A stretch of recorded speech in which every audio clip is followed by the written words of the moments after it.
아니 왜 꺼져 있냐?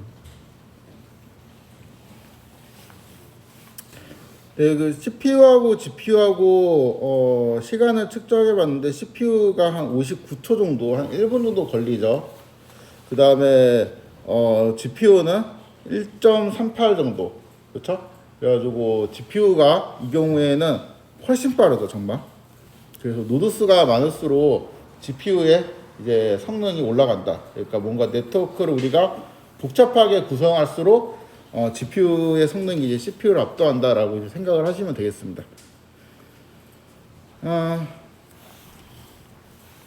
이게 우리가 그 GPU를 쓰는 방법에 대해서 좀 알아봤는데 뭔가 좀 이제 그 기분이 이상한 게 우리가 그 여러분들이 아마 GPU에 좀 관심이 있으면은 여기 뭐 다나와라는 사이트가 있는데요. 이거 제가 뭐 홍보를 하는 건 아니고 그 그래픽 카드라고 있습니다. 이거 좀 비싸죠, GPU가.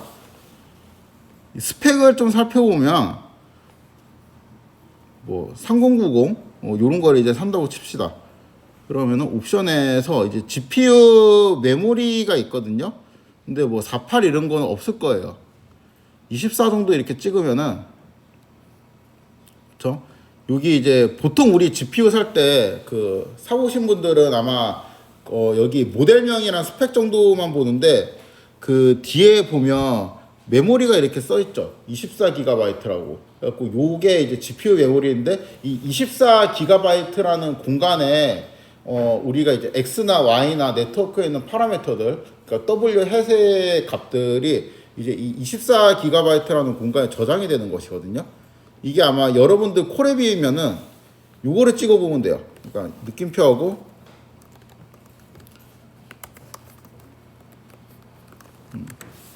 이렇게 하면 이제 GPU 스펙이 나오는데 저는 이제 24기가라고 이렇게 되어 있죠. 24기가 중에 얼마를 쓰고 있다라는 게 이제 되어 있는데 여러분 콜앱에는 아마 한 16기가 정도 이렇게 배당이 되어 있을 거예요. 그래서 그 우리가 결국에는 다룰 수 있는 데이터를 X하고 Y하고 네트워크 다 합쳐갖고 얼마까지 쓸 수 있다라는 얘기냐면은 16기가 정도밖에 쓸 수 없다는 얘기가 돼요. 콜앱에서는.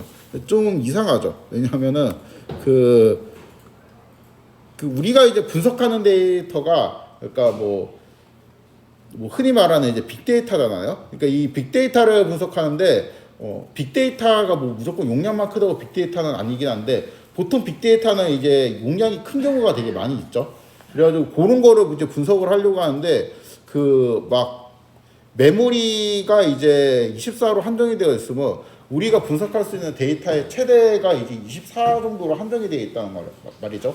그러니까 24도 네트워크 파라미터를 이제 뺐을 때 24고 그것까지 이제 같이 치면은 24보다 더 적겠죠. 그러니까 이게 좀 말이 안 되는 것 같습니다. 왜냐하면 우리가 이럴 수도 있잖아. 그러니까 데이터가 이게 X가 10만 개 정도. 그냥 되게 단순한 거예요. 마이너스 10부터 10까지 그냥 10만 개 정도. 숫자만 많죠. 그냥 쓰레기지 이거는 거의. 그리고 입실론을 걸고 그 다음에 Y도 EX 플러스 입실론. 그러니까 진짜 단순한 이런 모형을 만들어 갖고 플러스 그려보면은 이런 식으로 나오겠죠. 그래 이제 여기 주황색 선이 언더라인이고 이 언더라인을 이제 거기 지금 점들이 엄청나게 많이 찍혀 있는데 이거를 이렇게 좀 바꿀까?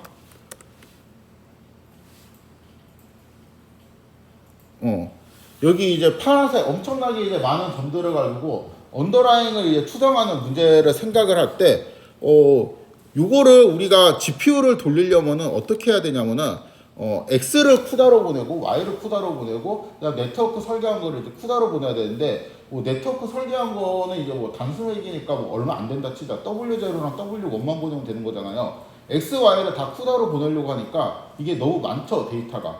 그리고 내가 그냥 여기 그 약간 적당한 선에서 내가 멈춰갖고 10만 개를 만든 거지 제가 스툴리오 아까 1억 개 만들 수도 있잖아요. 그럼 1억 개를 메모리에 다 올려야 되나? 라는 생각도 들죠. 그래가지고 이게 큰 데이터가 있을 때 X를 이제 모두 GPU에 올리고 Y를 모두 GPU에 올리고 그 다음에 네트워크에 있는 것도 파라미터 모두 GPU에 올리고 학습을 해야지 좋겠으나 그러기에는 GPU 용량이 너무 좀 제한이 있는 것 같고 그래가지고 어떤 생각을 하게 되냐면은 이 데이터를 보고 일부만 GPU에 올려요. 그러니까 데이터를 예를 들어 갖고 이 10만 개 데이터가 있잖아요. 데이터를 홀짝으로 나눠. 그리고 홀수만 GPU에 올리고 홀수 Y만 GPU에 올리고 홀수 옵저베이션에 해당되는 X만 GPU에 올려요. 네트워크는 할 수 없이 다 올려야 되겠지. 그 다음에 네트워크하고 가로 열고 홀수 X 뭐 이런 식으로 해갖고 업데이트를 한번 합니다. 그 다음에 한번 이렇게 업데이트를 하고 그 다음에 홀수 데이터를 GPU에서 내려 다.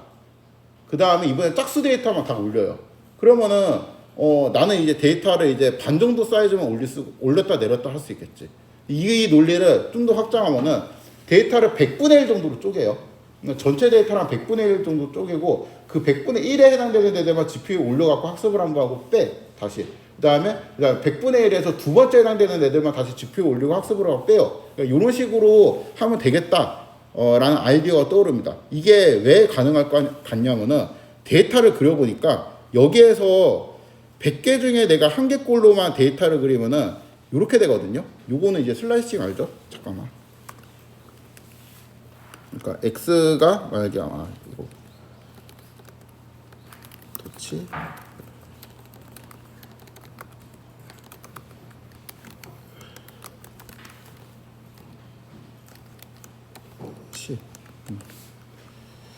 요렇게 하고 이거를 내가 그 한 번 쓰고 이제 버릴 언더바 x라는 변수에 이렇게 저장을 하고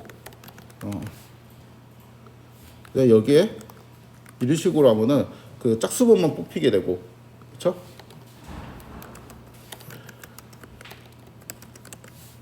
요런 식으로 되죠. 그래서 이게 몇 번 건너뛰고 특정한 그냥 간격으로 0369만 이렇게 뽑히게 되는 이제 요런 코드입니다. 그러면은 얘는 다 건너뛰고 첫 번째 그 다음에 쭉 100번 건너뛰다가 101번째 뭐 이런 식으로 이제 뽑게 되겠죠. 그래서 한 100개 중에 한 개꼴로만 이제 데이터를 쓰는 코드가 됩니다. 얘도 이제 100개 중에 한 개꼴로만 써요. 그래서 이렇게 그림을 그려보니까 이렇게 나옵니다. 이거에 비해서 진짜 100개 중에 한 개 정도만 있는 것 같죠. 근데 여기에 있는 파란색 선을 가지고 내가 기울기를 추정해도 그냥 넷만큼 맞을 것 같아요. 그럴듯할 것 같잖아. 그러니까 별로 문제가 안 돼요. 요 케이스에 보면은. 그러니까 대충 이것만 갖고 적합을 해도 될 것 같으니까 데이터를 이제 전체를 가지고 뭔가 GPU에 다 올릴 생각을 하지 말고 몇 개의 이제 단위로 이제 쪼개가지고 올려보자라는 아이디어가 생깁니다.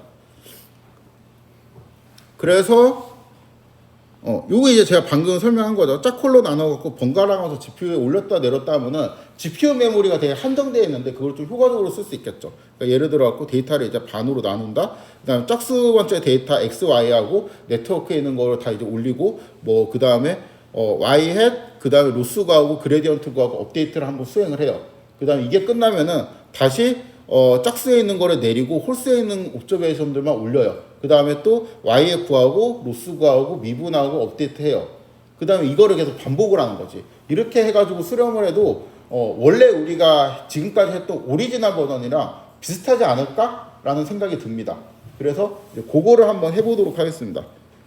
일단 개념을 좀 잡아야 되는데 우리가 지금까지 한 거는 경사관법이에요. 경사관법은 요런 그 데이터를 쪼개는 관점에서 보면 쪼개지 않고 모든 데이터를 다 올리는 개념이죠. 그렇죠?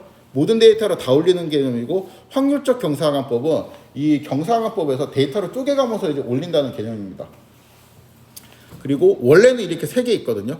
경사관법, 확률적 경사관법, 미니배치 경사관법 이렇게 용어가 세 개 있었는데 이 용어가 이제 사라졌어요. 이게 약간 좀 헷갈리는데 그 설명된 아마 문헌마다 조금씩 달라가지고 헷갈리실 겁니다. 제가 오늘 좀 정리를 할게요.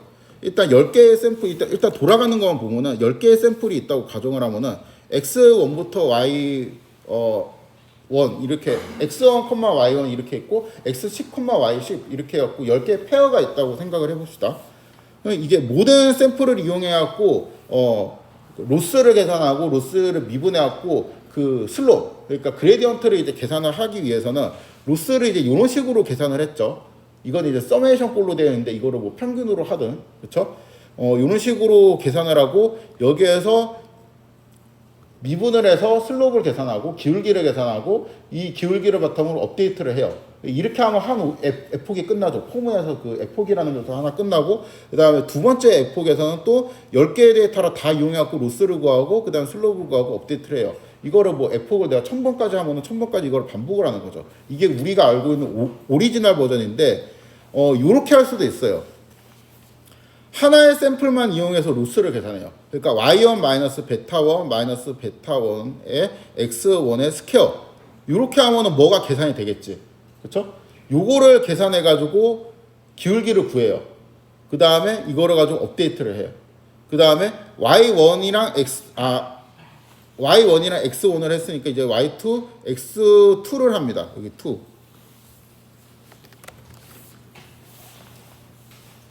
두 번째 옵저베이션만 갖고 로스를 계산하고 슬롭을 계산하고 업데이트를 해. 그래서 이거를 10번째 옵저베이션까지 다 한번 진행하면은 모든 샘플을 한 번씩은 써서 업데이트를 한 거죠. 이러면 한 에폭이 끝나요. 그 다음에 이제 두 번째 에폭으로 가면은 다시 x1이랑 y1, 그 다음에 x2랑 y2. 이거 다 못하네. 너무 복사한 게 티가 나네. 이렇게 해서 두 번째 에폭이 끝나요. 이 방식으로 계속 에폭을 반복을 하는 겁니다. 그러면은 요거는 한 번 로스를 계산할 때 모든 샘플을 다 쓰고, 얘는 한 번 로스를 계산할 때 하나의 샘플만 쓰잖아요. 그러니까 이게 둘 다 너무 극단적이니까 적당한 크기의 샘플로 나누어서 쓰는 방법을 생각을 하게 됩니다. 그래갖고 이제 세 번째 버전이 하나의 샘플을 쓰는 게 아니고 n보다 작은, 여기서 이제 n은 10이 되겠죠. 10개보다 작은 어떤 뭐 3개나 4개나 이러한 종류의 내가 사이즈를 잡은 다음에 그 사이즈만큼 샘플을 사용해요. 그러니까 만약에 내가 m을 3이라고 가정을 하면은 1, 2, 3에 해당되는 옵저베이션 1부터 3까지 yi에 요거를 계산해 가지고, 그러니까 x1, y1, x2, y2, x3, y3 요거 이제 3개만 가지고 로스를 계산하고 슬롭을 계산하고 업데이트를 해요. 그 다음에 1, 2, 3을 썼으니까 4, 5, 6을 쓰면 되겠지? 이제 4, 5, 6을 써가지고 업데이트를 해요. 그 다음 4, 5, 6까지 썼으니까 7, 8, 9를 써요. 7, 8, 9를 써갖고 업데이트를 합니다. 그럼 10이 하나 남잖아. 그럼 10은 하나만 써요. 이렇게. 그러면 이 경우는 10개의 옵저베이션을 다 한 번씩 쓰려면은 한 에폭당 포문이 몇 번 돌아가요? 4번 돌아가죠, 지금. 그쵸? 만약에 m이 5라면은 한 에폭당 포문이 몇 번 돌아가요? 2번 돌아가겠죠. 그쵸? 그래서 두 번째 에폭에는 또 이런 식으로 처음부터 이거를 반복을 하면 되죠. 그래서 이제 원래 정확한 용어는 이 버전 1, 2, 3 있는데, 버전 1은 모든 샘플을 다 쓰는 거, 그 다음 버전 2는 샘플 하나만 쓰는 거, 그 다음 버전 3는 샘플을 n개로 묶어갖고 쓰는 거, 이렇게 이제 세 가지 버전이 있는데, 첫 번째 버전을 그냥 그레디언트 디센트, 그냥 경사관법이라고 부르고, 두 번째 버전 있죠. 두 번째 버전, 그러니까 샘플 하나만 쓰는 거를 확률적 경사관법이라고 불러요. 원래는 그랬어요. 그리고 세 번째 버전, 그러니까 m개로 이제 샘플을 묶어갖고 걔네들끼리 이제 올리는 거, 그거를 미니 배치 스토캐스틱 그레디언트 디센트 메소드라고 부릅니다. 그러니까 한글로 뭐지 이게? 미니 배치 경사관법, 미니 배치 경사관법이라고 부릅니다. 원래는 이렇게 불렀는데, 이게 확률적 경사관법이 원래 샘플 하나만 의미하는 거였는데, 요즘은 이 미니 배치 경사관법이라는 용어를 안 쓰고 이 세 번째 버전을 그냥 확률적 경사관법이라고 불러요. 그래서 이게 헷갈리죠. 이게 제가 배우는 과정에서도 이게 바뀌더라고. 하여튼 이게 첫 번째 버전은 그냥 경사관법, 아니면 좀 확률적 경사관법이랑 이제 또 이 미니 배치 요 방법이랑 구분을 하기 위해서 얘는 이제 미니 배치고, 일부 샘플만 뽑으니까 미니 배치고, 얘는 이제 풀 배치 혹은 그냥 배치 그레디언트 디센트라고 부릅니다. 요렇게 부르고, 얘를 이제 스토캐스틱 그레디언트 디센트라고 불렀고, 뭐 요걸 이제 세 번째 버전은 미니 배치라고 불렀는데, 세 번째 버전은 스토캐스틱 그레디언트 디센트라고 부르기 시작했어요. 얘는 그냥 그대로 경사관법이고, 두 번째 버전이 좀 애매해지잖아. 그래서 두 번째 버전은 스토캐스틱 그레디언트 디센트인데 배치 사이즈가 1이다. 그러니까 미니 배치 사이즈가 여기에 m이거든요. 그러니까 요거는 미니 배치 사이즈가 3인 미니 배치 경사관법이었는데 얘가 이름이 그냥 경사관법이 되고, 그러면 이제 확률적 경사관법은 이 M이 1이라고 볼 수가 있는 거잖아요. 그래서 그냥 이제 경사관법에서 배치 사이즈가 1인 경사관법이다 이렇게 부르기도 합니다. 왜 이렇게 바꿨냐, 그 이유는 뭐 제가 정확하게는 잘 모르겠는데, 사실 요즘은 버전 1, 2 있잖아요. 이거는 그냥 사당됐어요. 안 써요. 버전 1 같은 경우는 뭐 쓰고 싶어도 GPU 메모리에 이걸 올리는 게 불가능해. 모든 샘플을 올리는 게 불가능하고, 확률적 경사관법은 이제 샘플 하나만 올리는 건데, 그렇게 올리는 것보다 메모리 공간이 이제 허용하는 만큼 배치를 묶어갖고 올리는 게 학습이 훨씬 빠르기 때문에 이것도 안 씁니다. 잘. 그래서 세 번째 방법을 많이 써요.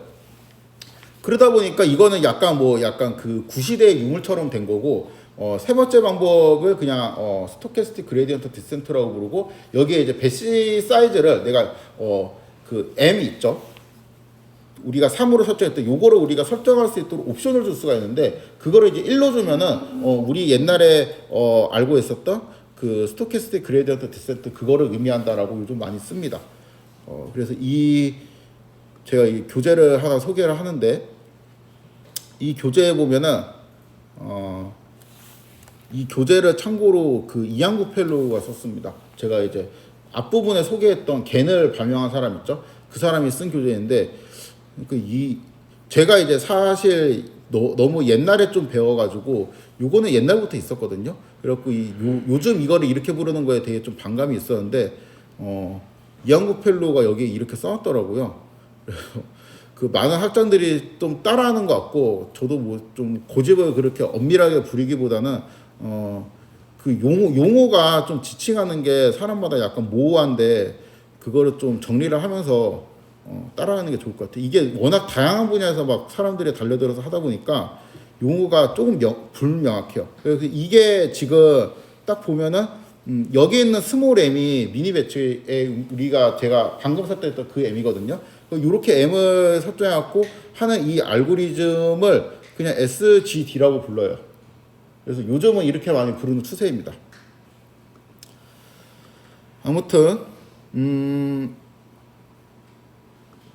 하여튼 경사관법이랑 이제 뭐 에폭이랑 뭐 배치 요런 거에 대한 이제 개념을 잡았죠. 그래서 이제 우리가 하고 싶은 거는 이런 식으로 학습을 하고 싶다는 건데, 이거를 한번 구현을 해보도록 하겠습니다. 이게 되게 머리 아프죠. 갑자기 옵저베이션을 막 쪼개가지고 뭐 내가 배치 사이즈를 얼마로 함에 따라가지고 옵저베이션 수랑 막 이런 거 쪼개가지고 뭐 그 포문을 이제 2번 이렇게 돌리는 구조잖아요. 그러니까 머리가 되게 아픈데, 이거를 파이토치가 구현을 해놨어요. 그래가지고 좀 쉽게 쓸 수 있습니다. 그래서 요거는 좀 코드를 보셔야 돼요. 일단 그 예제를 위해 갖고 x하고 y를 다음과 같이 선언을 하면은 x는 0부터 9까지 그냥 쭉 들어가 있고, y는 1이 5개, 0이 5개 이런 식으로 들어가 있습니다. 원래는 제가 이거 네트워크에 넣을 거니까 리쉐입을 걸어주는 게 맞는데, 그냥 이 리쉐입을 걸면 이게 컬럼 벡터 형태로 나와서 뭐 이게 좀 보기가 불편해가지고 제가 그냥 여기 주석 처리만 해놓고 이번에는 그냥 랭스 10인 벡터로 살펴보도록 하겠습니다. 이 x하고 y가 있는데, 여기에서 토치 UT 데이터에서 텐서 데이터 셋이라는 거를 만들면은 이 DS가 만들어지는데 아무 표시도 안 나요. DS라고 치면은 아무것도 안 나오고 그냥 이 메모리 주소에 뭔가 저장되어 있다라고만 나옵니다. 그렇죠? 그래서 여기 있는 거에 그 뭐 메소드가 있나 하고 점을 찍고 탭을 눌러보면 하나 있거든요. 하나 있는데, 이거를 이제 해보면 그냥 그 우리가 설정했던 요까지가 x죠. 그렇죠?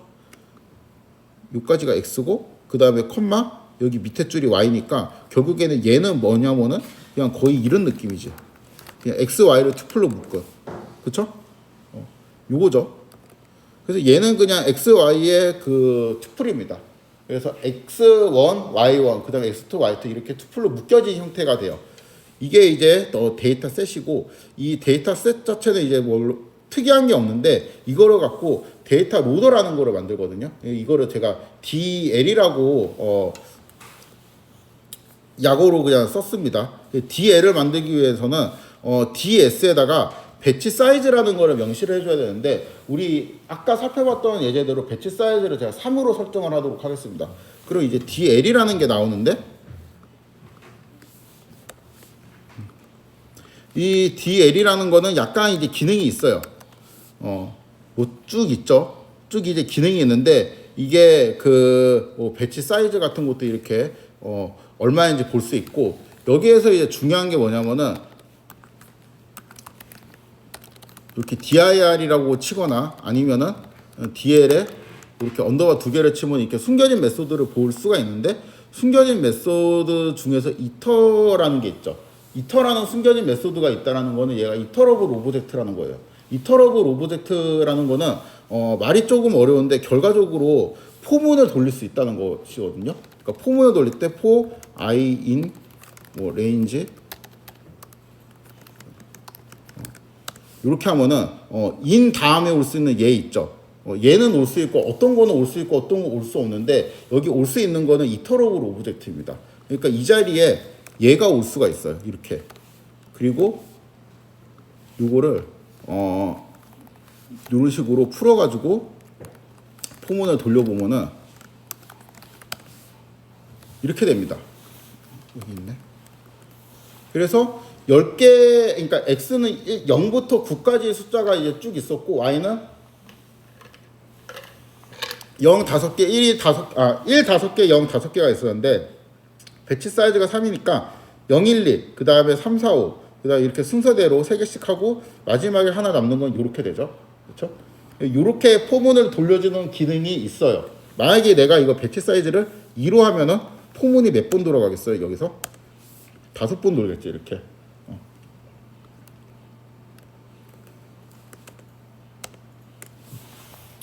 끝입니다. 요거를 가지고 DS하고 이제 DL을 이용한 엠리스트를 구현을 할 건데, 일단 데이터를 좀 이거는 쳐볼까? 아니다, 시간이 없네.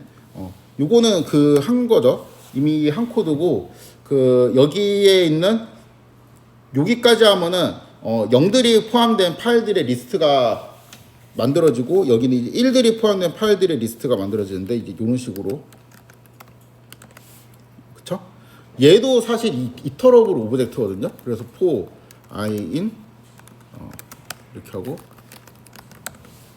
이렇게 하면 이 경로들이 이렇게 쭉 출력이 되죠.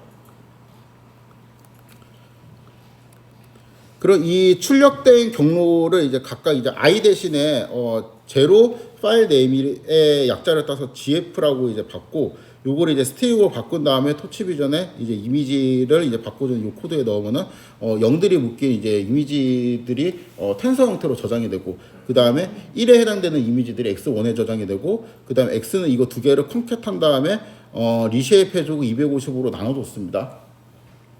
그 다음에 y는 0을 x1만큼, 그 다음에 1을 x1만큼 반복을 한 다음에 쉐입을 좀 바꿔주고, 요거까지 이제 실행을 하면은 x는 이제 이거 0이랑 1이랑 두 개 더해갖고 1, 2, 6, 6, 5개의 옵저베이션이 있고 784개의 피처가 있고, y도 이제 그러한 상태로 옵저베이션이랑 이제 y는 이제 디멘전 1이죠. 0 아니면 1이니까 요 상태가 됐습니다. 이건 이제 저번 시간까지 한 거죠. 오버피팅을 못 하겠는데 이러다가 빨리 해야지. 이거 원래 빨리 끝내려고 했는데 욕심이 없구나. 이제 DS를 만들고 DL을 만들 거예요. 그러니까 DL을 만들고 싶은 건데, DL을 만들기 위한 전과정으로 데이터 셋을 만들어야 됩니다. 그래서 텐서 데이터 셋하고 그냥 X하고 Y를 넣어주면 DS가 되고, 여기 이 DS를 넣고 배치 사이즈를 2048개를 넣었습니다. 그럼 이제 DL이 만들어지는데, 우리 총 옵저베이션 숫자가 요거였잖아요. 그렇죠? 그러면은 이제 2048개로 나누게 되면은 포문이 7번 돌겠죠. 6번 돌고 좀 남으니까 6번까지는 그냥 2048개 배치로 다 돌고, 나머지 짜투리, 그러니까 0.18에 해당되는 그 짜투리들이 모아갖고 7번째 포문이 돌아가고 한 에폭이 끝나겠죠. 그렇죠? 그래서 뭐 예를 들어 요걸 이제 진짜 7번 도는지 체크를 해봤습니다. i는 처음에 0을 넣고 요렇게 하고 i를 출력하고 i는 i 플러스 1, 간단한 코드죠. 이렇게 하면 이제 쭉 하면 왜? 이렇게 7번 돈 거를 확인할 수 있습니다. 0부터 시작했으니까 총 7번이죠.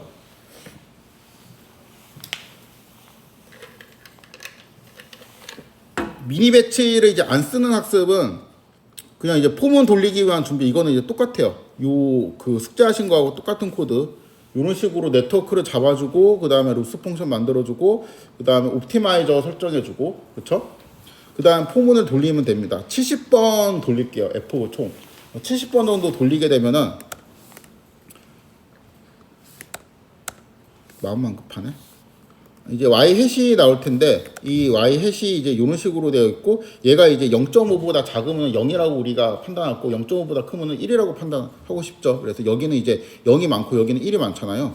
이거를 0.5 큰지 작은지 이렇게 판단하면은 여기 1인 부분에는 이제 true, 0인 부분은 false로 되는데 이게 사실은 그 true false는 이렇게 이제 하면은 0과 이제 1로 나타낼 수 있죠. 근데 이제 얘하고 뭐하고 비교를 하고 싶냐면 y하고 비교를 하고 싶거든요. 그래서 여기하고 여기는 0이랑 여기 있는 0이랑 똑같으면은 우리가 잘 맞춘 거잖아요. 그렇죠? 그리고 틀리면은 이제 잘못 맞춘 거니까 이거 두 개를 이제 이렇게 하면은 여기 true인 부분은 잘 맞췄다는 뜻이고 여기에서 요거를 하게 되면은 잘 맞춘 거의 개수가 되겠죠. 그 총 개수는 이거잖아요.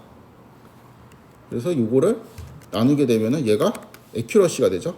그래서 에큐러시는 이제 여기 이제 1은 생략해도 똑같이 나올 거니까 에큐러시는 99.81의 정확도를 갖고 있습니다. 이게 그 미니 배치를 쓰지 않았을 때 그냥 우리가 알고 있는 거로 풀 데이터 그냥 다 GPU에 올리진 않았지만 CPU에서 계산을 했을 때 에큐러시가 99.81 정도가 나오고 이번에는 미니 배치를 써서 한번 해보도록 하겠습니다. 침착하자, 침착해. 자, 여기는 좀 코드를 보여드려야 될 것 같아요. 이거는 구현을 좀 할 줄 알아야 되거든요.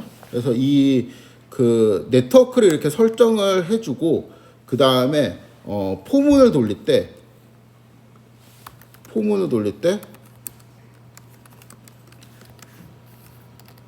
10번의 F폭만 이렇게 돌려요. 아까 원래 돌릴 땐 70번을 돌렸죠. 10번을 돌리는 이유가 여기에 또 XX, YY하고 이렇게 포문을 한번 또 돌릴 건데 그러니까 이게 지금 몇 번 돌아가요? 7번 돌아가죠.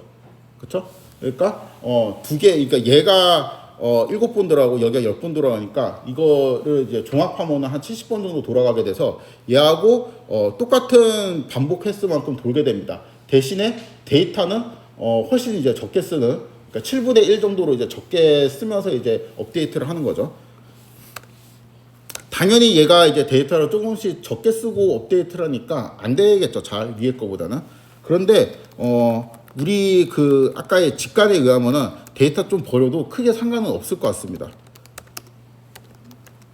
2, 그다음에 스텝 3, 스텝 4. 여기 있는 스택 과정이 이제 y 햇을 구하는 과정인데 이 y 햇은 xx만 넣어갖고 y 햇을 구해야 되죠. 그렇죠? 이렇게. 근데 이게 이렇게 하면은 그 y 햇이 요거로 구한 건지 요거로 구한 건지 헷갈리니까 이거 그냥 쓰지 맙시다.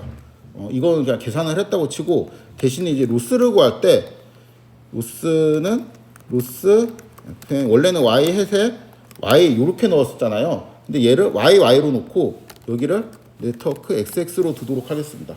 그러면은 이 그 xx하고 y만 갖고 그러니까 그 쪼개진 데이터만 갖고 로스를 구한 셈이 되죠. 그 다음에 여기에서는 이거를 미분을 해줘요. 그 다음에 네 번째는 옵티마이저를 가지고 업데이트를 해줍니다.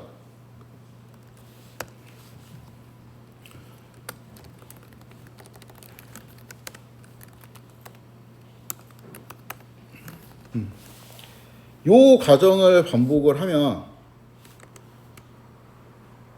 동일한 이제 보게 되고 여기 있는 네트워크에는 파라미터들이 업데이트가 되어 있는데 위에 거랑은 다르게 데이터를 조금씩 써가지고 똑같은 이터레이션 숫자만큼 업데이트를 한 거죠. 그래서 이게 여기에서 이번에는 x를 써야 되겠지. 그래야지 y가 나오니까 요거를 하면은 0.5보다 큰지 판단을 해주고 얘가 y하고 똑같은지 판단을 해줘가지고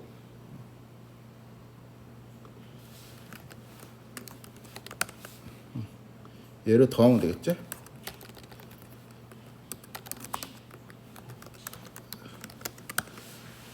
그 다음에 이거 그냥 평균 내면 되는구나. 그러고 보니까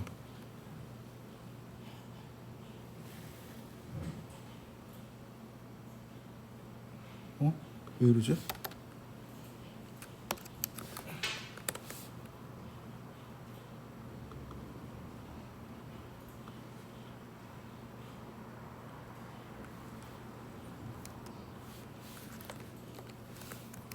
평균 내면 되는데 이거 그렇게 한번 구해보고 싶다.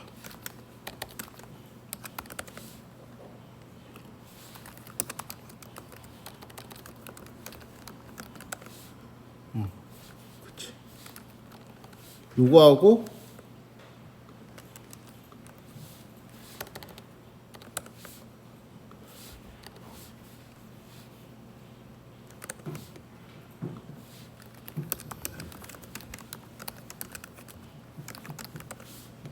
요거하고 똑같죠? 요거는 이제 트루펄스로 나와가지고 마지막에 1.0을 곱해갖고 내가 숫자로 그냥 바꿔준 거고 이거를 이제 평균 내는 게 이제 요거하고 똑같습니다. 그래서 요렇게 이번에는 쓰도록 할게요. 99.50의 정확도가 나왔습니다. 아까 얼마였지? 99.81. 이게 잘 맞긴 하네. 그쵸? 그런데 이것도 나쁘지 않죠? 그리고 무엇보다 GPU 메모리를 7분의 1만 쓰고 있겠죠, 거의. X하고 Y 대비. 그래갖고, 요렇게 배치 사이즈를 적절하게 잘 조정을 하면은, GPU 메모리를 이제 되게 이제 아끼는 선에서 우리가 원하는 학습을 할 수가 있습니다.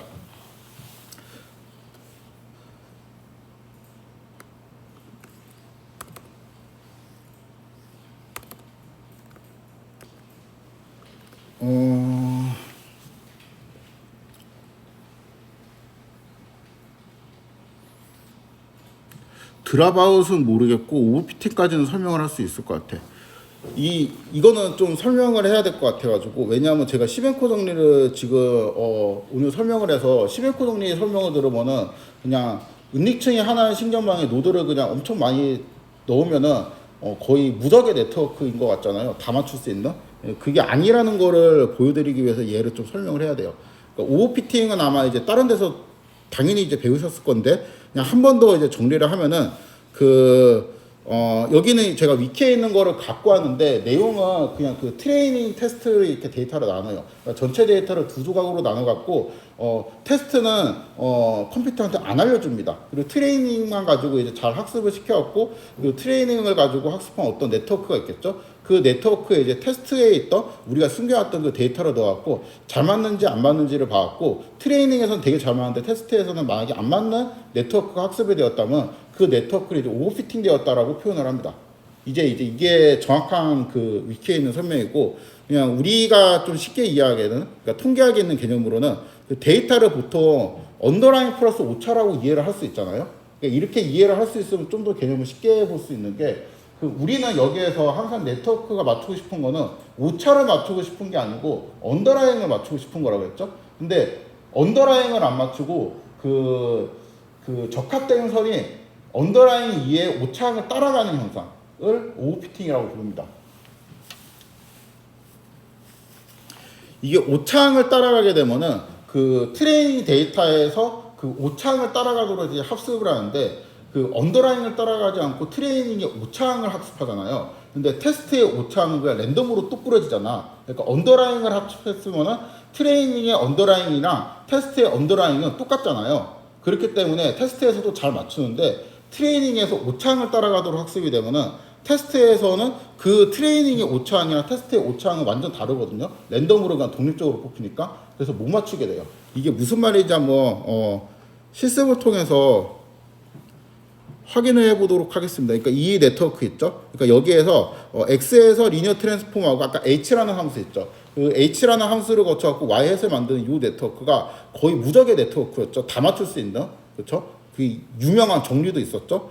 이 네트워크하고 이제 이거를 이제 여기 시그모이드 버전으로 바꾼 것도 시그모이드로 바꿔도 개수를 어떻게 그냥 잘 때려 맞추면은 여기는 H 네트워크하고 똑같이 만들 수 있고 렐루를 써도 이거하고 비슷하게 만들 수가 있어요. 그래가지고 이러한 방식으로 하나의 유니츠에 노드를 되게 많이 넣으면은 효율력이 엄청 높아져갖고 무엇이든 맞출 수 있는 그런 상태가 되는데 진짜 잘 맞추거든요. 그래서 맞추지 말아야 될 것도 종종 맞춰요. 그러니까 이거는 뭐냐면은 x를 그냥 0에서 1까지 100개의 난수를 그냥 그 100개의 간격으로 등간격으로 100개로 뽑았습니다. 그래서 x가 이렇게 나왔다고 치면은 y는 그냥 랜덤으로 뽑았어요. 그럼 여기 있는 x하고 y는 그냥 y는 랜덤입니다. 정기분포로 그냥 플랫한 거예요. 아무 의미가 없습니다. x하고 y를 이렇게 그려보면 이러한 그림이 나오게 되는데 이 데이터에서 x하고 y를 네트워크에 놓고 x에서 y로 가는 매핑을 학습해 보도록 하겠습니다. x에서 y로 가는 매핑이 있어요? 없어요. y는 우리가 그냥 랜덤에서 뽑았잖아. 그러니까 만약에 있으면은 이거를 핏을 하려면은 굳이 이제 따지면 y는 0 플러스 입실론 i 꼴이니까 굳이 따지면 이제 0을 맞춰야 되는 거죠. 그렇죠?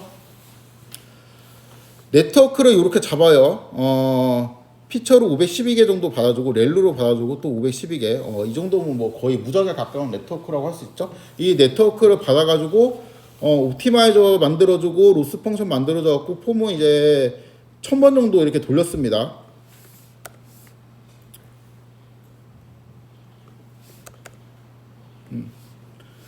이게 적합된 결과인데 그럴듯하죠. 그쵸?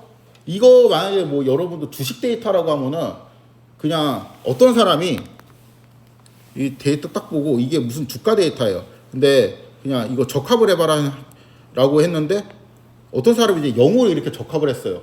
근데 AI가 적합을 했다라고 하면서 이런 추세를 이렇게 보여줍니다. 그러면은 어떤 게 더 신뢰가 가요? 이게 더 신뢰가 가지. 왠지 이게 맞는 것 같잖아. 그렇죠? 여기에는 이제 이렇게 떨어지고 여기에는 뭐 왔다 갔다 하지만 올라가는 추세에 있고 여기에는 다시 뭔가 위기가 찾아와서 이렇게 떨어지다가 여기는 뭐 올라갔고 다시 이제 위기가 찾아왔지만 반등하고 최근에는 또 어떤 이슈 때문에 위기인 것 같습니다. 이렇게 막 브리핑을 하면 맞는 것 같잖아.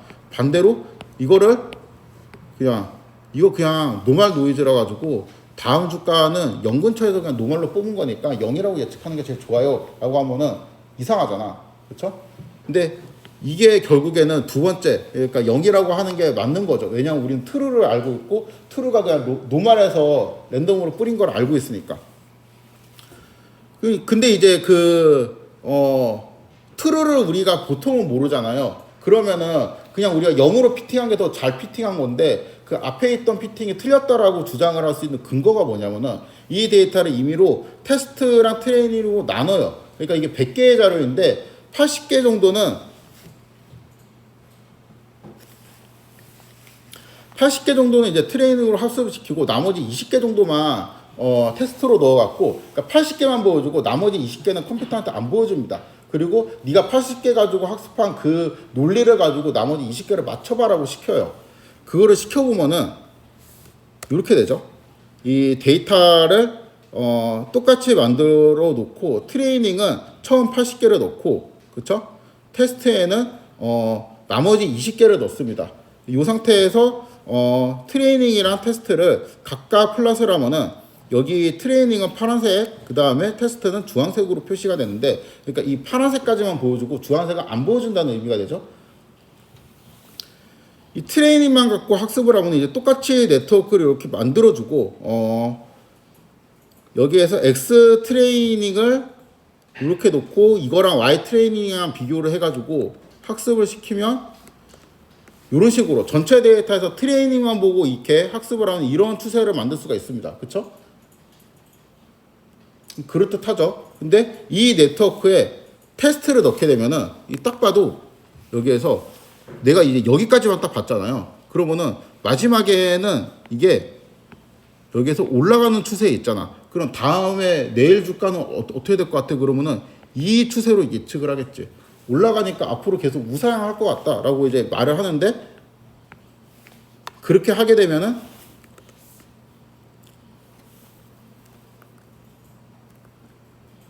잠깐. 네트워크 1로 바꿔야지. 이렇게 된다는 거죠. 그렇죠? 안 맞잖아.